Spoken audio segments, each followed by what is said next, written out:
अंकिता लोखंडे ने लाइव में अपने पास्ट के बारे में बात की है। जी हाँ, नावेद से बात कर रही थी वो, और उन्होंने बताया है कि कैसे वो जब सब कुछ अलग हो गया, दोनों अलग हो गए, उसके बाद वो ये बात एक्सेप्ट ही नहीं कर पा रही थी कि अब वो दोनों साथ में नहीं है। देखो, मैं नाम नहीं लेना चाहती हूँ क्योंकि उस इंसान का नाम लेने का कोई फ़ायदा नहीं है जो अब इस दुनिया में ही नहीं है।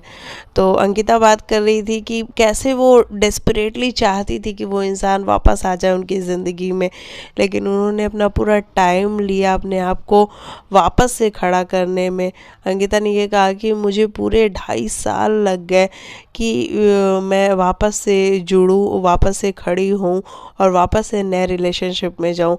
और विकी उस टाइम पे मेरा फ्रेंड हुआ करता था जब हम रिलेशनशिप में थे, जो पास्ट रिलेशनशिप था अंकिता का, उस टाइम पे विकी मेरा फ्रेंड हुआ करता था। और हम दोनों कभी नहीं सोचे थे कि ऐसे हम एक दूसरे के साथ आएंगे, लेकिन 2.5 साल बाद विकी ने मुझे प्रपोज़ किया और डायरेक्ट मुझे शादी के लिए पूछा, रिलेशनशिप के लिए नहीं पूछा।